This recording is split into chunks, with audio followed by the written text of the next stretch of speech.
بسم اللہ فاتحہ۔ بسم اللہ الرحمن الرحیم اللہم صلی اللہ علیہ وسلم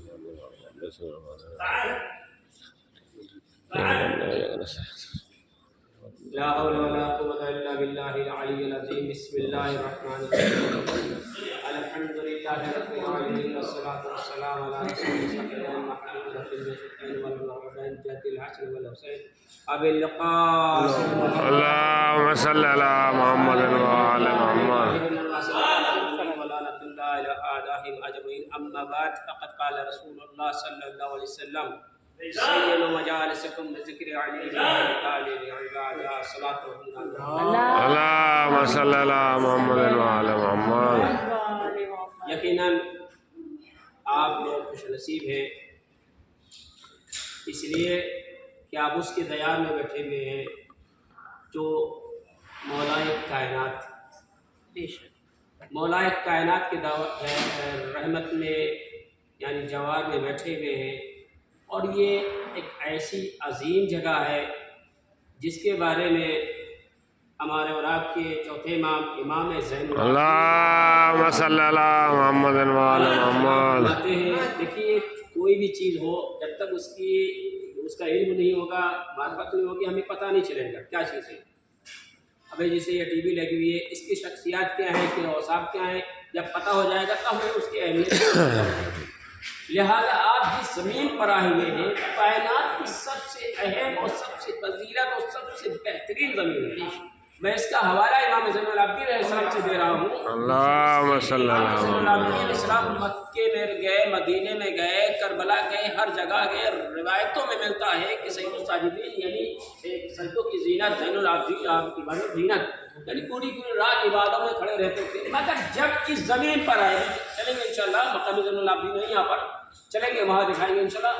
جب اس زمین پر آئے روایت بتاتی ہے کہ نماز مغربین پڑھ کے مولا امام زین العابدین بستر پہ چلے گئے اور سو گئے، بستر پہ چلے گئے سو گئے۔ جو ساتھ لینے والا خادم تھا وہ حیرت میں ہو گیا کہ آج تک مولا کو سوتے ہوئے نہیں دیکھا، مدینے میں رہے، مکے میں رہے، کربلا رہے، کہیں پر مولا امام زین العابدین کو سوتے ہوئے نہیں دیکھا۔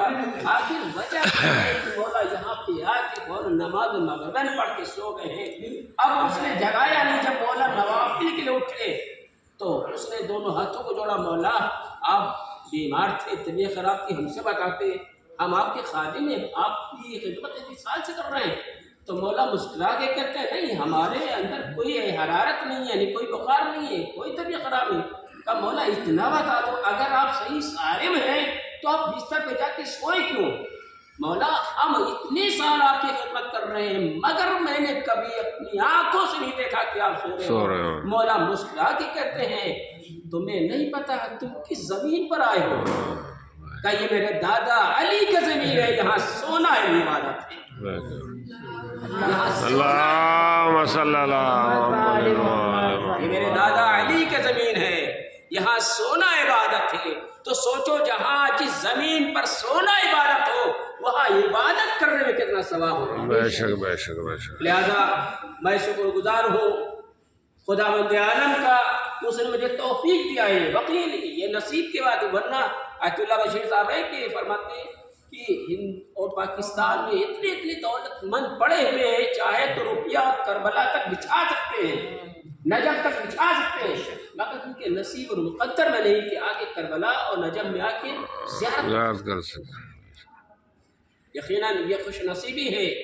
اور روایتوں میں ملتا ہے کہ جو ایک مرتبہ مولا امیر کے گنبد کو دیکھے یا مولا حسین گنبد دیکھے 50 سال کے گناہ 50 سنوات یعنی 50 سال کے گناہ معاف ہو جائیں گے۔ اور یہ نہیں کہ 50 سال آنے والے بھی اور جانے والے بھی، جو گزر گئے 50 سال وہ بھی گناہ معاف، آنے والے 50 سال کے بعد وہ بھی گناہ معاف۔ اور معصوم فرماتے ایسا بچہ جس طرح ایک سرنو پیدا ہوتا ہے زیارت کرنے کے بعد انسان اس طرح ہو جاتا ہے۔ تو آپ کربلا کی جانب سے آئے ہوئے ہیں ہمارے نفیس صاحب، یقیناً یہ ظاہری خدمت کرتے ہیں، میں خود ان کے ساتھ رہا ہوں مدینہ مکے میں، ماشاءاللہ عمرہ انہی کے ساتھ کیا ہوں، بہترین قاعدے سے ظاہری خدمت کرتے ہیں۔ ہر ایک کے یہ بھی ایک نصیب کی بات ہے، توفیق الہی، ہر ایک جو ہے ہر ایک کی خدمت کرنے نہیں کر سکتا ہے، یہ توفیق الہی ہے کہ انسان کے اندر یہ کیفیت لائی جاتی ہے کہ وہ ظاہرین امام سے خدمت کرے، اور ظاہرین امام سے خدمت بہت ہی مرتبہ ہے۔ ایک علامہ بہت بڑے مجتہد تھے، آپ نام سنتے ہوں گے، کتاب میں اردبیلی صاحب، یہیں پر ہے اردبیلی صاحب، جب مولا کے حرم آتے تھے دروازہ اپنے آپ کھل جاتا تھا، رات ہو یا دن ہو کبھی بھی ہو۔ پہلے ابھی الحمدللہ خدا کا شکر ہے کہ جو ہے دروازہ نہیں بند ہوتا ہے، ورنہ 12 کے بعد پہلے حرم بند ہو جاتا تھا، الحمدللہ حالات صحیح ہو گئے تو کچھ نہیں ہوتا ہے، لیکن 12 کے بعد بند ہو۔ علامہ اردبیلی صاحب جب بھی آتے تھے حرم بند ہونے کے باوجود اپنے آپ دروازہ کھل جاتا تھا، کیوں؟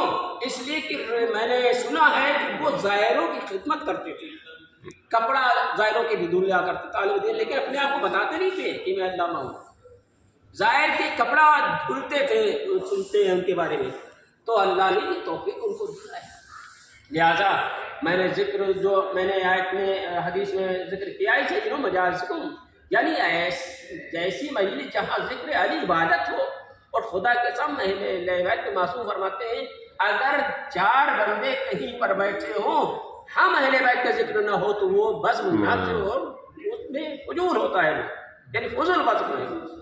لہذا ہم خوش نصیب ہیں کہ اللہ نے مجھے توفیق دیا ہے کہ ہم اہل بیت کے چاہنے والے ہیں، اور خدا کی قسم یہ ایک بہت بڑا مرتبہ ہے کہ ہم اہل بیت کے چاہنے والے ہیں، ورنہ اہل بیت کی عظمت، اہل بیت کا وقار، اہل بیت کا کردار کون جان سکتا ہے؟